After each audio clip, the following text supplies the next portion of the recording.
Hello and welcome to Mountain Climbers. I'm your host, Whitney. First of all, I just want to say that if you're encouraged by the stories that are shared here on Mountain Climbers each week, then I would love for you to subscribe to my channel and be a part of this community. So I am ecstatic because I am hosting my first interview in my new studio, and I am thrilled to finally be out here and to just enjoy this beautiful space. I'm also excited because today my guest is Joyce Glass, and she is such a dear friend.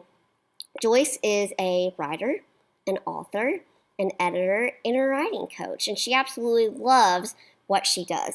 But she didn't get there without facing some mountains. And one of those mountains is she battles ADD. And you know I love on Mountain Climbers when we discuss an issue that we haven't discussed yet. And we have not talked about ADD. And Joyce is going to shed some light and understanding about what ADD is and what people experience with it and how they struggle with it and how each person's experience with ADD is different. And I'm just excited because I know that her story is going to give some understanding and hopefully foster some empathy on an issue that isn't always that understood. So let's go over to Zoom and meet up with Joyce. And I just can't wait for her to share with you because I know it's going to inspire and encourage you up the mountain. So here we go.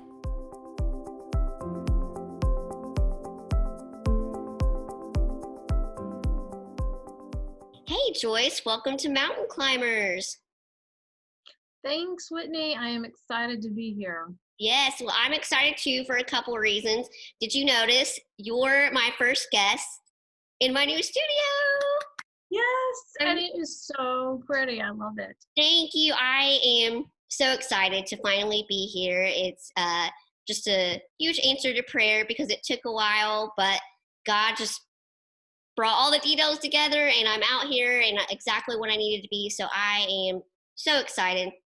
I'm also excited because not only are you going to share your story of how you became a writer, but you're going to share about the obstacles that you had to overcome in your writing journey. And it's a topic that not a lot of people understand. And so I thank you for being willing to share this part of your story. But first of all, I want to know a little bit about you. So where are you from? Tell us a little bit about your family and just anything you want to share. Sounds good. Well, I am from Georgia, if you can't tell from the accent. A lot of people. Yes. So, well, as you can tell from the accent, I am a Georgia girl and born and raised. I did live in North Carolina for about 7 months. My husband had a job up there, and I absolutely love the Asheville area. And if you see the little sign behind me says the mountains are my happy place. So as we're talking about mountain climbing. Yes. But I was not always the smartest kid in the class, but I worked hard.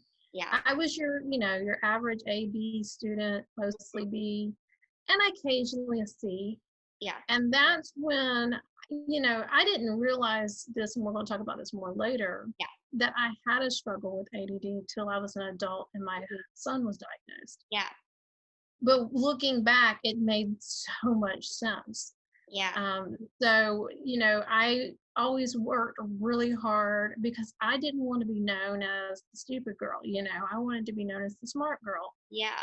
And that was, probably a little vanity in some sense, but also that just, saving face. Hey, I am the smart kid, even though I didn't always feel the smartest.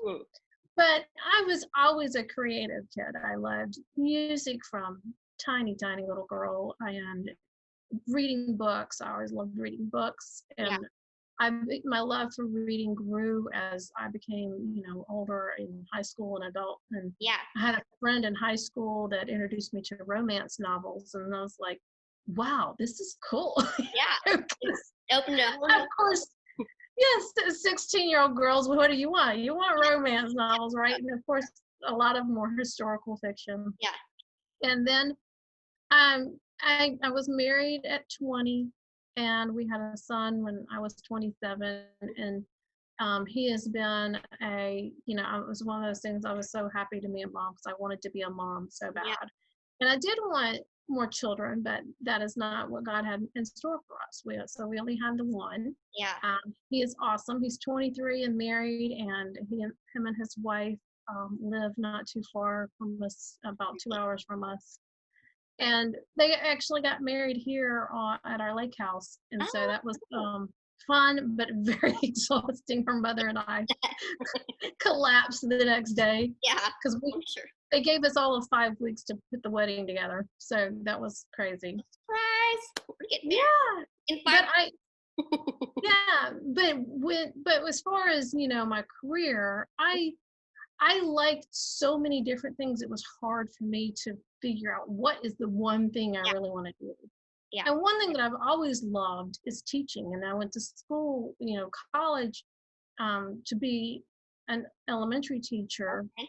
and actually changed my mind, after that. And I just didn't really have a whole lot of direction till I was about 40. Yeah. Because I had tried different things, Mm-hmm. and I had tried interior design. I had tried being Yeah. an insurance agent, Mm-hmm. and I had, done what I call the crap jobs that you have to do sometimes just to survive. Yeah. And I've been a receptionist and worked in daycare Yeah. and all of these things, and was a director of the daycare for a while. And what happened and what I love now is, some people, they know when they're 5 years old what they're going to Yeah. do. And I was not that person. I had to Yeah. kind of explore. But what God has done is all those different things that I've done, Yeah. I now use in the business I'm doing now.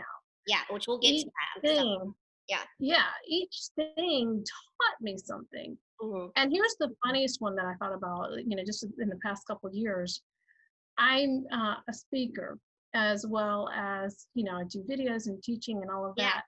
But especially for speaking, I didn't realize it at the time. Mm-hmm. But teaching preschoolers is a really good way to learn how to be a speaker, because you have to be on your toes all day with them. Yeah. You have to keep moving. You have That's to keep changing from Mhm. one thing to the other Yeah. about every 10 to 15 minutes to keep Mhm. them entertained. Yeah. And when I say entertained, not in the, Barney sense, but in the paying attention, Yeah. Exactly. that because if you don't keep them focused on and moving, Mm-hmm. you're going to lose control. Yeah. And when you lose control, it takes a while to get control back. Yes. It So does. so actually that's what I love. Everything I've done So cool. has always built on the next thing, and it's helped me to be where God really wants me to be now. Yeah. So that's been really, really That's so fun. cool. But I feel like that's I would say, yeah. I feel like that's I how would say God that works. it is so much fun Yeah. how he does that. Mhm. And I know me, and it could be part of the ADD, I don't know, but I just doing one type of job for 30 years was never in my soul. Yeah. That was just never Mm-hmm. me. Yeah. And Yeah. so, and I think that's part of why I like what I do now, because Yeah. every day is something Different different. facets of it. Yeah, well, and you're working with different people, so Yeah. they have different stories that they're dealing with. Mm-hmm. A book I'm helping edit right now, Yeah. one of my clients is about major life transition points, which is Mhm. wonderful. Yeah. I edited a book about investing, was one of the last books I edited. I had no idea what was all involved with Yeah. that. And it was actually fascinating Mhm. to edit it. So I get to learn a lot Yeah. while I edit too, because I'm picking up on the value That's so that each of these writers are writing about Mhm. while I'm editing. And That's so so cool. it's also fun. Yeah. That's so cool. What's interesting to me is a lot of people, because the next question I'm going to ask you is, when did you realize and know that you were passionate about writing and that's what you wanted to do. So I expected you to say, "Oh yeah, I was like 20," but that's not the case. So when did you know, like, okay, I want to be a writer. This is what I want to do. Well, there was two different times. One was when my after I had my son, Uh-huh. we moved from the Atlanta area where I had grown up to Yeah. Augusta, and I knew nobody. Yes. And I was staying home with my Uh-huh. son, so it's not like I was getting out and meeting people through work or anything like that. Yeah. And the ladies that had a play group were my saving grace for my sanity. Because for that year, that especially that first year that we were Yeah. there was really hard emotionally. Yeah.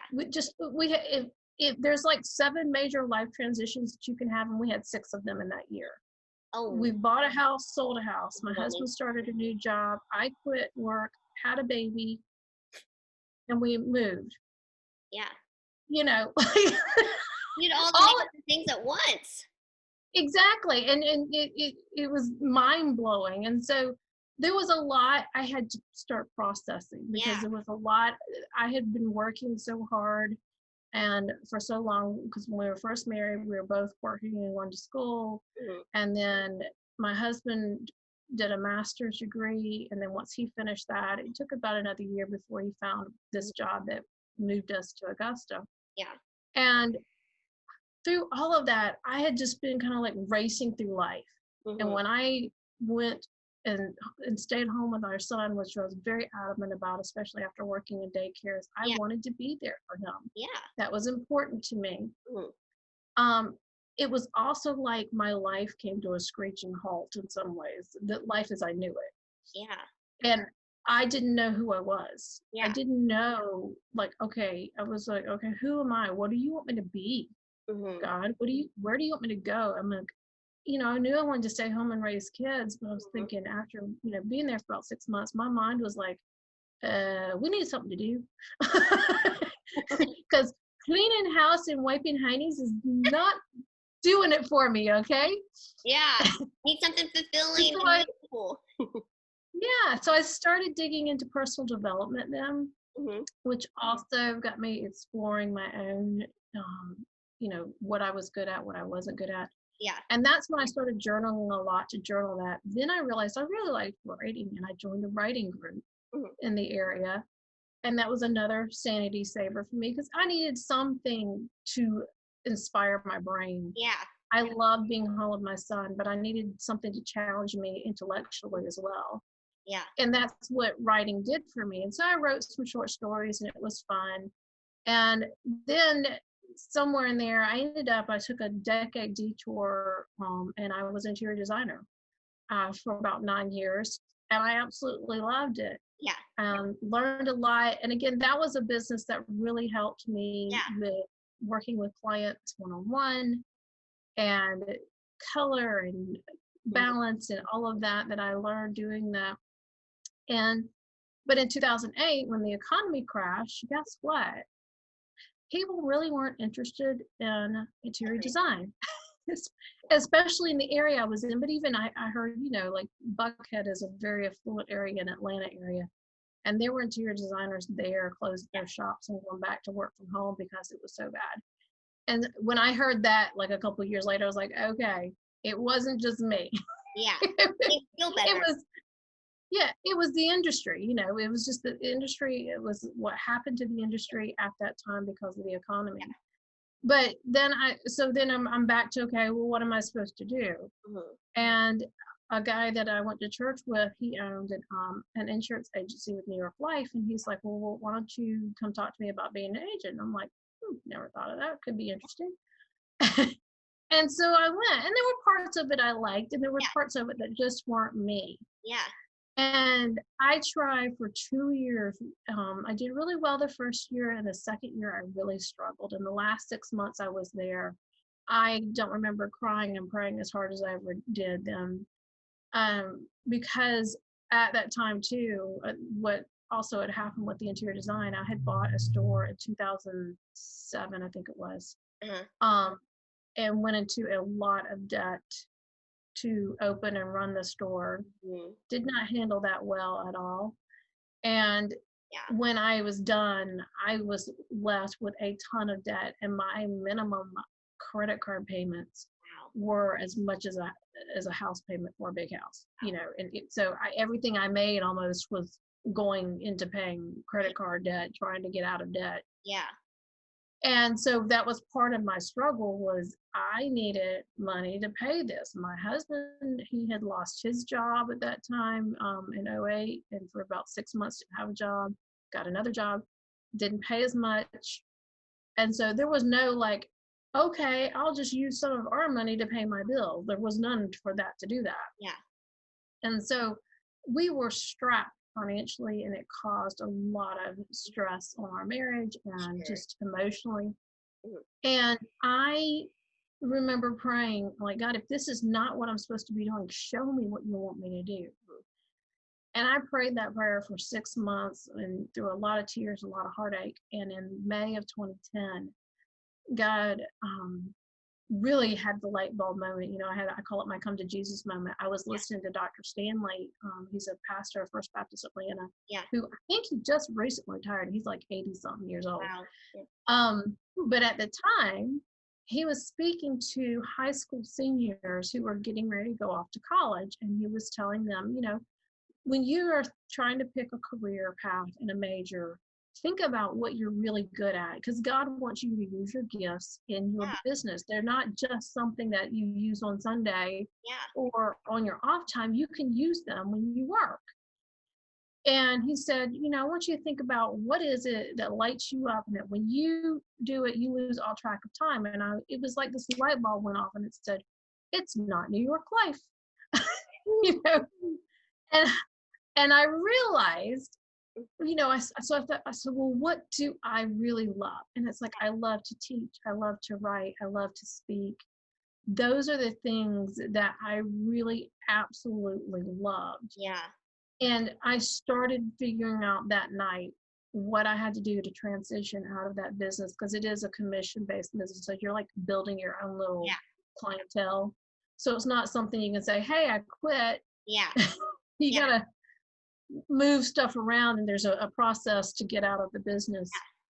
And when I did, there was just this relief that I knew that I knew. And then that fall, Sherwood Baptist, the ones that made War Room and all those other movies, Yes. that church, they have a revival every September, and I was there. Wow. That's so And God kept pressing on my heart the book I needed to write. cool. And it was about, the bottom line is, I feel like a lot of Christians are missing out on the depth and intimacy of a relationship with God, and the freedom and the peace that comes from that, because they're so busy doing their thing. Yeah. And they may love God, and they may go to church every Sunday, and they may pray some, and they may read a verse or two here or there, Yeah. but they're really not in an intimate relationship with God. And those were the people that I was hurting for, because I'm like, you are missing out. Yeah. By not having that relationship with God. You're missing out on power, you're missing out on peace, Yeah. you're missing out on so much. And so originally the book was called Living Our Life for Revival, and it ended up being that book right there. Oh, cool.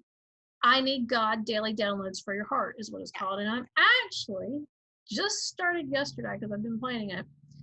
I'm revamping it. I'm updating this. That was 6 years ago I released that book. Yeah. And I'm updating it and revamping it, because I've learned a lot since then, and there's some things I would do differently in it. Yeah. But the essence of the book is still going to be the same. And there's also I Need God for Moms, Yeah. which will come out after that. That is a companion or a collaborative piece. I wrote it with, it's four. Yeah, there's 5 of us all together, so 4 other writers, and I wrote it. And or 5 actually, because there's 6 weeks. So we each took a week and wrote devotions to go with it, and it's similar format to the I Need God Daily Downloads for Your Heart. And so my hope and my dream is to have a series, and I Need God series. So I Need God for moms, for dads, for teens, for kids, all of that. So that's something that is in the works. That's so that I'm exciting. doing. That's so exciting. Well, that's so cool. I love hearing the process of how you became a writer, how you became passionate, and it's so cool how God put all those puzzle pieces together for you to see the big picture.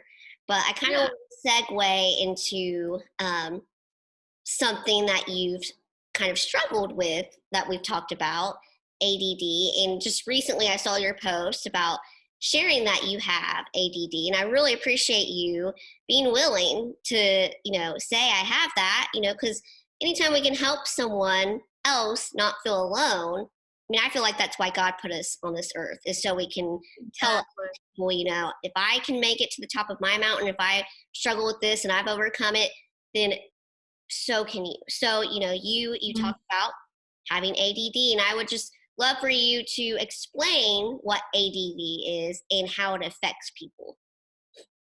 Well, there's different forms of it, and what helped me is there's a book by Dr. Daniel Amen called Healing ADD. It's over here. I was trying to look at it for a second for the title. And when my son was diagnosed with it, and here's the funny thing: I thought it came from my husband. Well, it probably came from both of us because my husband's ADD too. Yeah. So bless my son's little heart, he was destined to get it whether he wanted to or not. you know Yeah. and the way it shows up in boys often is different than how it shows up in girls. Oh. And the different forms, yeah, there's different forms of it. And there's ADHD, which is the hyperactivity, of which I don't have and my son doesn't have. Yeah. But a lot of ADD people, there's motion. Like my son, even as a baby, I wondered about this because I knew my husband was Yeah. my friends' kids, especially the little girls, not so much the little boys, but especially the little girl babies, they would just kind of sit and they'd play for an hour in the same little place, playing with their little toys and whatnot. Yeah. And my son, he wasn't destructive. He was just always in motion. Yes. There was constant moving. There was no like, hey, come back here. We're over here right now.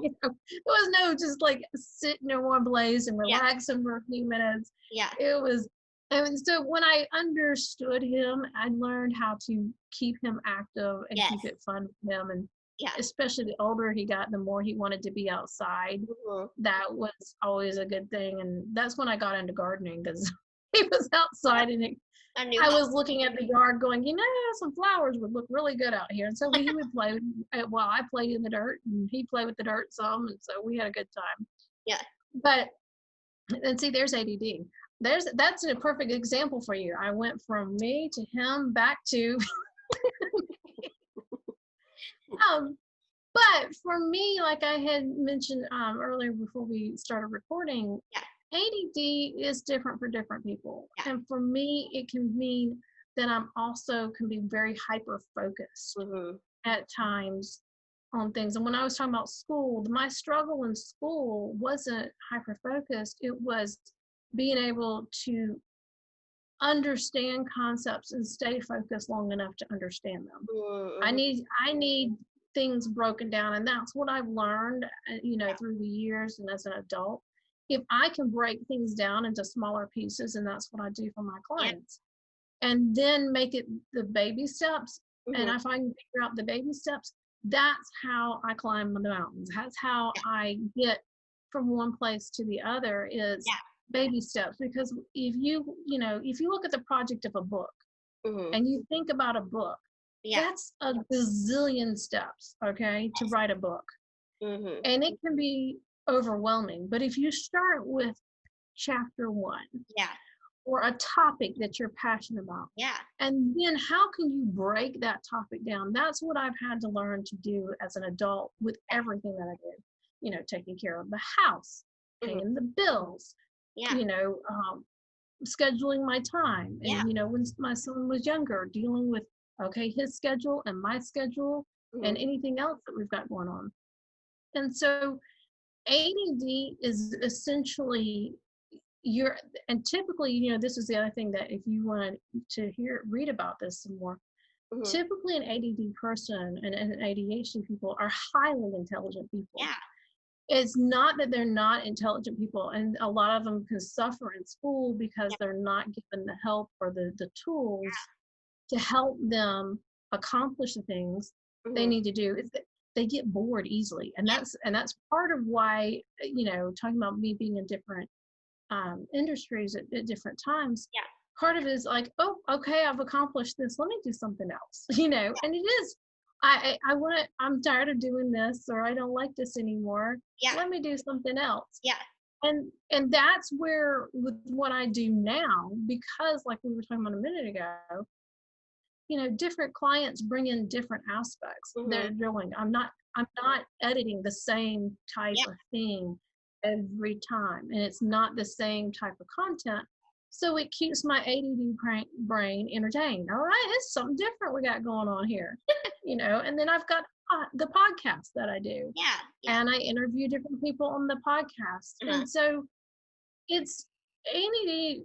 It's can be, I think people a scatterbrain, Mm-hmm. but if you like me, I've learned so much about personal development Mm-hmm. that it's helped me to be more disciplined. Yeah. Now, Great. I'm not, and I probably never will be like the kind of person that at 8 o'clock in the morning I'm doing this, and 9 o'clock in the morning I'm doing this, and Yeah. 10 o'clock in the morning I'm doing this, and I do this every single day. Yeah. For me, I'm a process person. Yeah. I might not wake up at the same time, but I'm going to go through the same process every day. I'm going to get up and I'm going to walk my dog, and then I'm going to make my tea, and then I'm going to go finish getting ready and make the shake for my breakfast, and da da da da da da da. Yeah.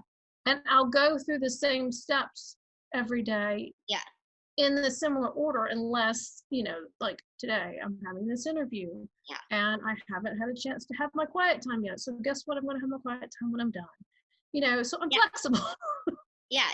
You're around. And that, and for some people, that would be difficult for them. They want that order, and they want to know that. And for me, that's constrictive and refining, and drives me crazy. Mm-hmm. Yeah. So you got to know yourself, know your strengths, know your Yeah. weaknesses, know what works for you. Yeah. And another thing with the hyper focus thing that my husband had noticed that I hadn't picked on for a long time is I'm slow to get going, especially on a big project, or if like I know I need to clean the house. People are Yeah. coming and it's time to clean the house really like super clean. Yeah. And I've learned now how to pace myself sometimes, but with work may or may not be able to. Yeah.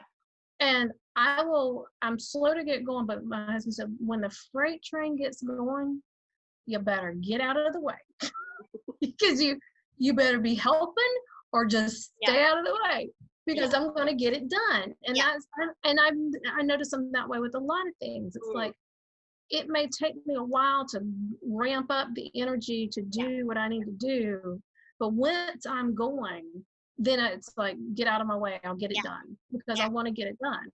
Yeah. And that, that is, I think that's part ADD, and I think that's part just me, that's just how I operate, and it may be how I operate because of the ADD. Yeah. But honestly, I don't think about the ADD that much, other than I do notice it and laugh. And I'm sure everybody can, there's lots of people that can connect with this. Is I'm the kind of person that I'll go to the kitchen to do one thing and see something else, and like that reminds me, oh, I haven't put the laundry in. Let me go over here and do the laundry. Yeah. And then the laundry, oh, the trash needs taken out. Let me take the trash out. And 2 hours later, I haven't gotten to what I really needed to be doing at the trash because I got lost in the little. You got all these jobs done. Yeah, and so, but and sometimes that helps me though, to get my mind clear. It's like, okay, my environment's cleaned up. Now I can focus on what I need to focus on. But what I do each night before I go to bed, I look at my schedule and I get in my brain, okay, and I've got this appointment at this time and this appointment at this time, and I need to do this before the appointment, and I need to do this after the appointment. Yeah. Sometimes it goes like that, sometimes it doesn't, and I'm okay. I've learned not to beat myself up. Just go with it, and just definitely move it to where I can get to it, And if that means staying up a little bit later or working a little later, I'm fine with that. Yeah. I mean, As that's long as really a good method. yeah, as long as it gets done. And so with ADD, just like with any other challenge you may have, is learning how to work within your strengths and your boundaries. Yeah. You know, I know that like I plan laundry and that kind of stuff for the end of the day when my brain's tired and I can just my body can do stuff. Yeah. You know, and I don't have to worry about it. And I put something. I'm usually watching something on my iPad, Huh. and that keeps my little brain entertained while I do all the Yeah. menial things that don't take a whole lot of brain power. Yeah. Yeah. And then they get done, Yeah. and I don't feel like I'm, you know, being tortured. Yeah. When you can make it entertaining, hey, right? Yeah. So That's good. Yeah. Well, I have a question. There's people who, some people, not everyone, but if they're like, they're not paying attention to something, or maybe they're frantic going from one thing to the next, they'll joke and say, "Oh, my ADD." As someone who actually has ADD, how does that make you feel? it doesn't bother me. Does it bother- I find it amusing, and I'll say the same thing myself. You know, I'm like, oh, having my ADD moment. Here I go. You know? So it doesn't bother me, but I'm not Yeah. hypersensitive about it. Hmm. You know, for Yeah. me personally, Yeah. Well, um, that's good. you know, and it's not like I have. Yeah, it's not like I have, you know, a physical disability. You Yeah. know, like a missing eye or half a limb or something like that, and somebody's Yeah. making fun of that Yeah. thing. It's Yeah. just it's a thing, well, and part of that is our culture now. It We're is. so inundated with information all day long. I mean, between social Yeah. media and TV and you know, our if you have a family and Yeah. just everything going on in life, Yeah. it could make your head spin It does. unless you know Yeah. you do take the time to sit down and go, this is what's important to me and this is Yeah. what I need to do each day Yeah. and this is what I'm going to focus on, and I'm not going to worry about XYZ, and I'm not going to worry about if I'm not doing everything that Yeah. Sally Joe's doing. Yeah. um that because when you get to that comparison thing, that's when Yeah. it'll really drive you crazy too. Yes. Yeah. But I, you know, and I just saw a great meme. It was on LinkedIn this morning. Yeah. It was, you know, it said something like, I'm not jealous of her. I am proud of her and I'm going to encourage her too. Yeah. Meaning, because somebody else is having success, Yeah. I'm not going to be jealous of that. I'm going to congratulate her Yeah. and encourage her on her success because we can both be successful Yeah. together. Yeah. And I love that, you know, I've heard that something about the rising tide, that if you're lifting other people up, then we all can go up with this together, Mhm. like the rising tide, Yeah. versus if you're trying to push somebody down to make you look better, Yeah. you know, and nobody wants to see that. No. Nobody wants to see you pushing somebody else down to make you Yeah. look better. Mhm. And actually that makes you look worse personally No, in it my book. does. Yeah. If it's, you know, people, and I mean, I've had somebody tell me that. They go, I don't ever hear you talking bad about other people that you may disagree with about, you know, Yeah. writing process or writing ideas. And I'm like, I don't, because everybody has their own way. Just because Yeah. I do it one way doesn't mean that mine's the only way or the Yeah. right way. Yeah. It means it's a good way. And Mhm. theirs may work for other people that Yeah. where it doesn't work for me, or and there's people that follow me Yeah. what I do, and it works for them, but what other people are teaching doesn't work for them. Yeah. So there's always a way you can build each other up. Yeah. Definitely. I think that's a great way to look at that. That's great advice. If people can shift their focus and, focus on what, they need to stay in their lane, so to speak, then, everyone is going to be fulfilled and, like you said, not be so sensitive and, do what they need to do in this world to contribute. So I think that's great, great advice. And, you know, you've been through a lot. You've had to overcome a lot. I mean, not only the ADD, but figuring out what you want to do, and all those like phases, getting to like the mountaintop views. And the mountaintop views have been spectacular for you. I mean, not only are you a writer and an author, but you're an editor, you're a writing coach, and you've just recently launched a business, the Right Coach, that offers just fantastic and valuable resources for writers. And I would love for you to share about that. Well, actually, I have been coaching almost 5 years, if you can believe that. Wow, awesome. The first 2 years was rough. We were going through more life changes. I've told my son, I'm like, you got to stop doing this. The year he graduated high school, my husband had some difficulties at his job and decided to change jobs. And we moved to North Carolina. Our son graduated high school and started college that year. Mm-hmm. And I was starting that business that year. And then we were trying to sell a house. Yeah. And we remodeled 2 bathrooms and all of that. Yeah. No big deal, right? Yeah. So the first 2 years of me doing this business, I had a lot of life stuff going on. So I didn't get to focus on the business as much until actually when we moved here. And I finally was like, because I remember praying, it was 2017. Yeah. When we were, it took a year and a half to sell that house.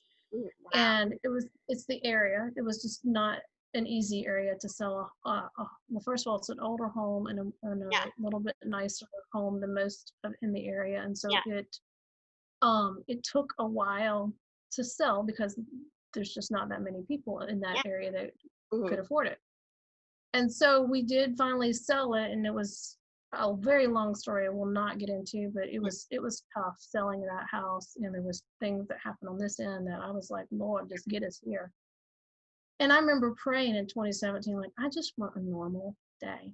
I just want a normal day where I can work on my business and I don't have to worry about cleaning my house or looking for a house or showing the house or whatever, everything that had to do with the house. I was so sick of dealing with the house. I'm like, I just want to do my business and be left alone. Yeah.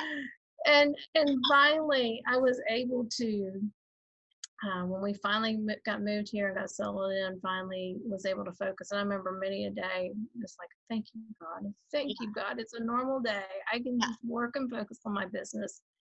And that's when I actually started the podcast. Was I'm pretty sure it's 2017.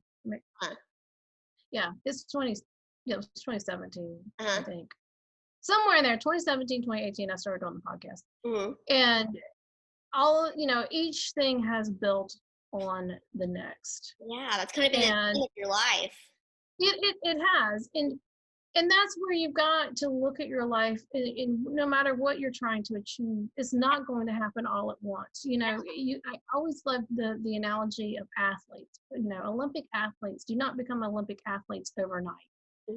They spend years practicing, coaching, getting up early, staying up late, going to competitions all over the world, to get to that one moment where they can be an Olympic athlete.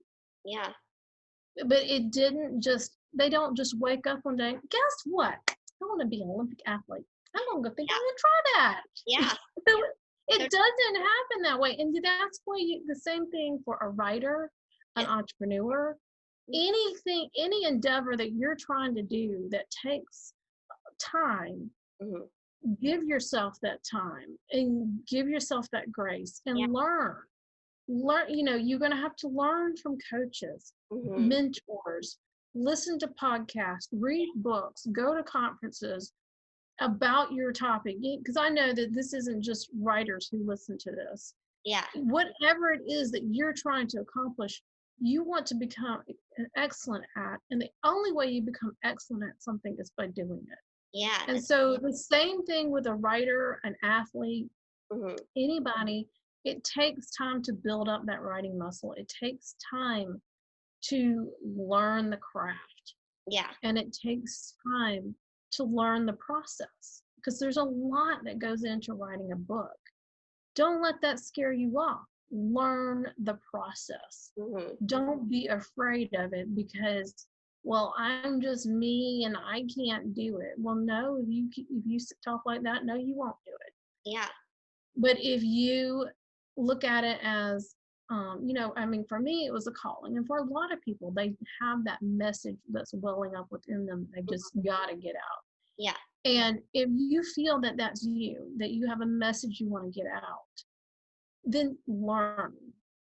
Listen to my podcast, listen to other podcasts about writing, listen, join Facebook Yeah. groups, go to conferences, get a coach. We have a membership program for this specific reason. That's what Whitney's a part of. Yeah. That if you can't afford to hire a coach privately, because it can be expensive, then join a writing club like we have that's a small monthly fee. We have a group program that is a little more expensive, but it takes you a little further in depth of the writing process. Yeah. Whatever fits your budget. But you are going to have to invest in yourself, no matter what you do, whether it's writing or anything else, because, and this is the other thing that frustrates me. There's a lot of people like, well, they can't even afford the $47 a month to be a writing club member. Yeah. Okay. Well, then if you can't invest in that, either you've got to figure out a way to invest in yourself. And that, if that means, another job or a side job, something, then you got to do it. You got to figure out a way. Or if there's something that you're paying for that you don't need, do you need the biggest cable package? Probably not. Yeah. You could save some money there. I mean, that's the thing, is you got to think through what's truly important to me. The cable package or growing in my business. Yeah. And I know that's not the decision for everybody, but I'm just trying to make a point. Yeah. That you got to figure out what is you can do it. Because the way I've always approached things in my life is, how can I do it? Mm-hmm. I know I want to do it, but maybe my finances at this point won't allow me. What can I do that I can make it work? Yeah. And that's where you got to, ask God and trust God. If He wants you to write, He's going to provide what you need. And whatever it is, if He's called you to whatever, to be a preacher, to go back to school, to be a teacher, to, whatever it is that God's called you to do, He will provide that for you. Exactly. But you've got to put in the time. You've got to invest in yourself. And if you're serious about it, if you seriously want to write a book, then you got to be serious and treat it like a business. Mm-hmm.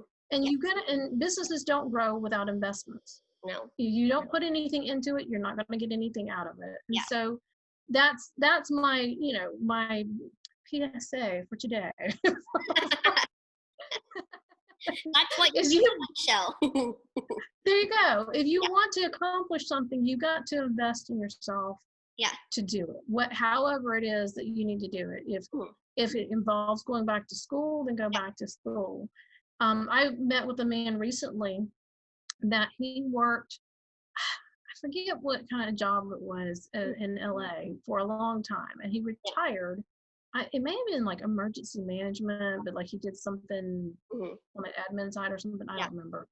But whatever it is, it's not what he's doing now. Yeah. But when he only had gotten his associate degree. He was 60 years old when he retired from that business.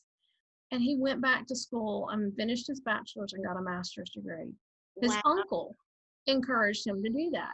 Wow. He's now John Maxwell certified as a coach, and his passion is helping youth, especially Black young men, to be better, to excel, to be who they are meant to be.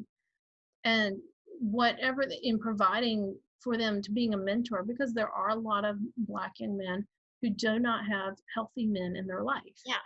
And he's being that healthy mentor.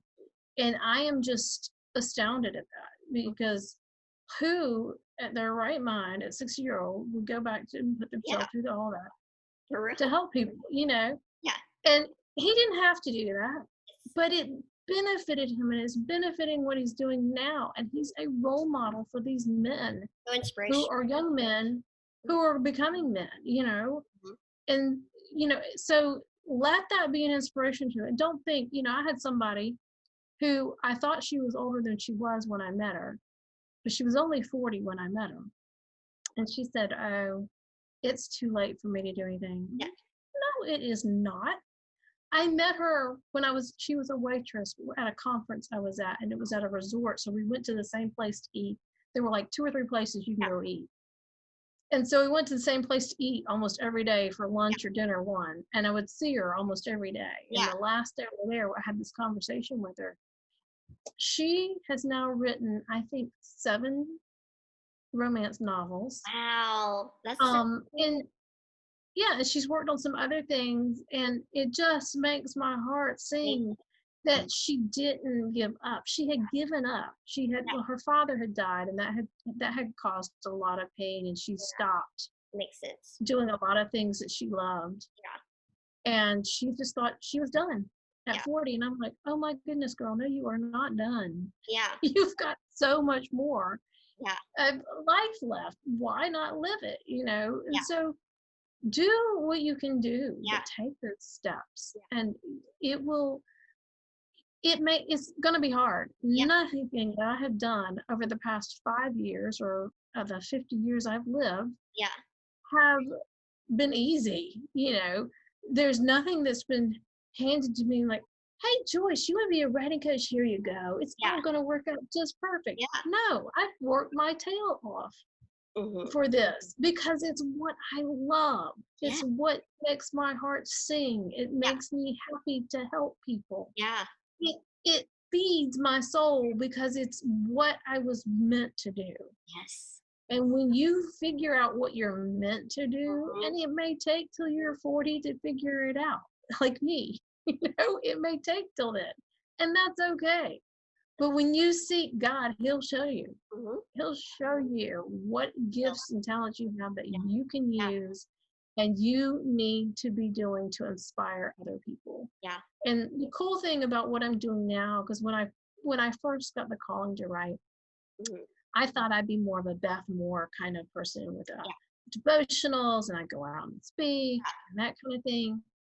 And actually what I'm doing is I'm helping people write books, and I'm writing too, but what I'm helping people, and I'm a small part of them touching thousands and thousands and thousands To of make other you feel people's so good. lives.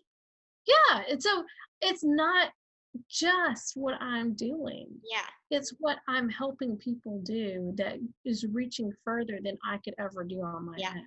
That's so cool. And that's all but God. That's all but God. Yeah. And so I love that God has put me on this path, and like I said, it hasn't been easy. Yeah. But I wouldn't trade it, for anything. And I'm thankful that I've had this opportunity. And and I'm sure it's cliche, but anything worth doing is worth the pain that you have to go through. And whenever you feel like, oh, this isn't working, or I just don't know, this is so hard, think about the athlete, how much pain and struggle they go through, broken bones sometimes, and torn tendons, and head injuries, and all kinds of stuff that they go through to get to that professional level, whether it's football, basketball, Olympics. It takes time to get there and to be great. It does. And you only become great because of what you've been through. And then you can inspire other people.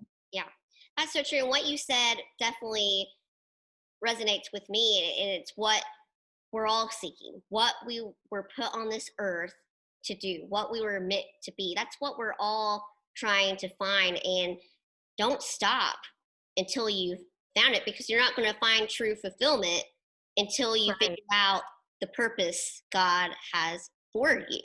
And it's obvious that you have found it. I mean, you can just see the joy and the passion just, pouring out of you. And it's so, so cool. But, how I want to know this from you. Like you said, it's been a mountain to get to where you are with, the different jobs, the ADD. And so, like, as we come to a close here, I want to ask you, how would you encourage people who are facing a mountain like ADD, where it can be hard to focus, or like with you, hyper focused, how can they, keep their eyes on those spectacular views so they can keep climbing to the top of their mountain? Well, the two biggest things I would say that help me, okay, first is God. Mhm. You know, I seek his guidance daily for everything. Yeah. But the second thing is personal development, learning how to do things like I've taken something called the 90-day year system that was Todd Herman. There's David Allen's Getting Things Done is a book from many moons ago that helps still, works today. I'm actually in a course right now based on that called Step. And it's about getting everything in your life Yeah. organized, your email, your office, your home. When you can find order for Mhm. things and get rid of the chaos, then that allows your mind to be creative Yeah. and do the things you need to do. Mhm. And it may not be the funnest thing for you. I personally am a productivity junkie. I like, those apps and Yeah. everything that has to do with productivity. Yeah. But another thing that High Performance Habits by Brendan Burchard, Mhm. that's an excellent place to start. And he has something called a focus planner. Yeah. Now, if you're ADD, that's a perfect thing for you. I do everything digitally, and I do some stuff similar to what he says and some stuff different, just because I've learned different things along the way that work Yeah. for me. But the big thing is learning how to break big projects down into little things. And like the 90-day year system, what it was about was focus on 3 things for 90 days, no more than 3. Wow. With my business, it ended up being like 5 because sometimes, like if you're working on a book and Yeah. you've got the podcast and I've got clients, there's 3 things right there. Yeah. But then there might be an extra, like if I'm doing any kind of special promotion, there might be something else there that I'm doing. The idea is just break it down. You don't have to do everything all the time, every day, and every moment. Yeah. It's figuring out, okay, what do I want to accomplish this year? How can I break it down into 90 days? Yeah, that's great. And, like writing a book, it can take you 90 days. It could take you all year long. Mhm. Either way is fine. Yeah. But break the process down into bitty pieces. Mhm. And I know for me, it takes me about 2 weeks to write a really good chapter. Mhm. And if I want that book is 20 chapters, then I know that that's going to take me 40 weeks Mhm. to write that book. If it's 10 chapters, it'll take me 20 weeks. Yeah. And that gives you some time in there too. If you miss some days, or if there's a holiday or a birthday or a vacation, you give yourself some grace in there. But the big thing is break everything down Yeah. into your projects and really find out what you want to do. Yeah. Where do you really want to go? Mhm. My friend Sylvia is actually helping me with some of this for me right now. What are things that you want to do, and are they lined up with God, what wants you to do? Great. Because sometimes, and that's the other thing that you've got to discern, because like along this path of coaching, I've had other opportunities. And like for a while, I ran Middle Georgia Christian Voice. It's an online newspaper. And I realized after about 6 months of that journalism is not the kind of writing, my favorite kind of writing. And it took away from what I was trying to really do, which was writing in my coaching business. So I let it go. And sometimes you're going to have to kiss some frogs till you find your prince. You're going to have to do some things that you think you're going to like, but then you realize you don't like Mhm. to get where you want to be. Yeah. And sometimes you got to do, like in the medical field, they call it scut work. You got to do some scut work to get to what you really want to do, whatever that may be. Mhm. And don't be too arrogant to do that. Yes. Just because it may be beneath your skills Yeah. doesn't mean it's not going to help you in some way. Yeah. And you got to be able to do that. Mhm. So I encourage you to find out what you want to do. Yeah. Break it down into smaller pieces and how you can accomplish it. Mhm. Break that down into bigger pieces, how you can accomplish Yeah. that, because you want to do what God wants you to do, but there's going to be steps to take Yeah. along the way. Yeah. And ask him. I mean, one of the prayers I ask is Psalms 25, 4 and 5, and it's show me clearly the path you want me to take. Hmm. More to those verses, look them up, but they're really good. But that's Yeah. the main gist of it is show me clearly the path you want me to take. Yeah. And that will help keep you on the right path. And then you'll also be able to discern, because there's been other opportunities that said, somebody asked me this week, like, hey, do you want to do road and fields and make some extra money? I'm like, no, Yeah. that will take time and energy away from what I've got going on now. And I really don't have time for that. Yeah. And sure, I could make some extra money doing that, but that's going to take a lot of time away from what I was doing, what God wants me to do. And I don't want to do that. Yeah. So I know, and I can graciously say thank you for sharing that opportunity with me. Hmm. But I know that this is where I need to be. Yeah. And that's the other beauty of it. When you know in your heart and in your gut that you're going the path God wants you to go, Hmm. then it's easy to say no to these other things. Yes. Because you're not missing out. Yeah. You're not missing out because you're doing what you're supposed to be doing. Yeah. But the only way you're going to know is having that close relationship with God. Yeah. Yeah. And asking him daily. Mhm. And if there is, a rabbit trail that you start to go off and you realize it's a rabbit trail, then go, oh, I just realized I'm on the wrong path. Yeah. And make a course correction. Mhm. It's not the end of the world. Yes. So Definitely. God has great things for you. Yes. But that doesn't, when I say he has great things for you, and that's where I think a lot of people get this Pollyanna view of Christianity. You got to look at look at the disciples and everything that they went through. Yes. They were doing what God wants them to do. Yeah. But it wasn't easy. No. They were persecuted, and many of them were murdered and killed for doing what God called them to do. Yeah. But they died doing it because they knew that they were doing the right thing. Yeah. Now, hopefully, you don't have to die for doing whatever it is God wants you to do. Yeah. But if you do, because I've thought about that. There's Christians all over the world that are persecuted. But if I had a gun to my face and somebody said, if you say that you're a Christian, would I say I was? Yeah. Or would I fear death more in what they thought of me than being with God? Yeah. And I would like to hope that I could boldly say, yeah, yes, I'm a Christian. Yeah. But until that gun's in my face, I don't know how I react. Yeah. Yeah. But I hope that never happens. I hope it never happens either. For us, but you never know. You never know what kind of situation where you can be in. Yeah. Where it could get to that point. Yeah.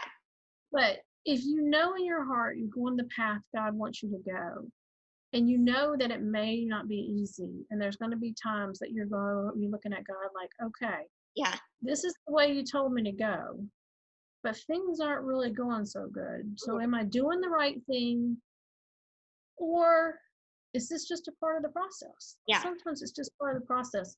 God isn't necessarily punishing you. I don't feel like God punishes. God allows us to things to happen to us. Yeah.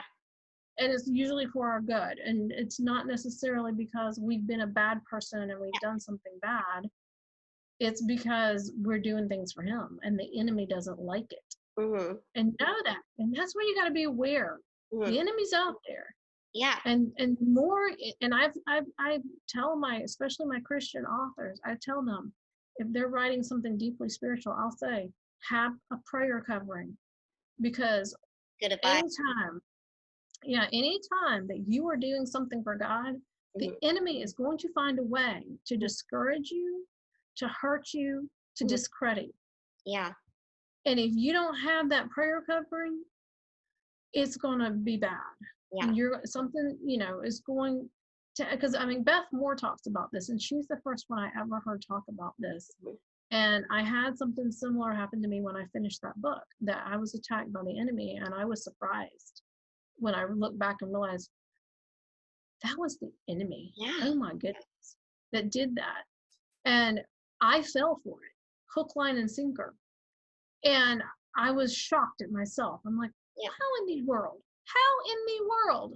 But you gotta remember now, Elijah had his mountaintop moment, Yeah, and then Jezebel exactly. came after him, Yeah, and he cowered. yeah, Okay, but again, it's that same thing. We do something really great for God, yeah. but the enemy's going to come attack. So know that's going to Mhm. happen, and be prepared by having prayer warriors around you and protecting you. Yeah, And it may not be easy, yeah. but you'll get through it a lot easier Mhm. because you're not going to fall for the enemy's tactics. Yeah, yeah, And so that's my prayer, is that you do that. Know God has a place for you, yeah. but that doesn't mean it's all roses, rainbows, and unicorns. Mhm. Yeah, yeah. That's so There's true. blood, sweat, and tears for everything. Yes, yes. Well, Joyce, there's been so many gold nuggets that you've shared in this interview, and I can't thank you enough for raising awareness about ADD because it's not really understood that well in our society. And I also Mhm. appreciate you pushing everyone to find what God has for them. What are they meant to be? Because that's that's huge. That fulfills us. That makes us feel worthy, and like we have a purpose, and we're here for a reason. And I think that's Yep. we're all craving, what we're all trying to find. So I thank you for sharing that, and I thank you for showing this truth. When your strength comes from the right source, there's not a mountain you can't climb.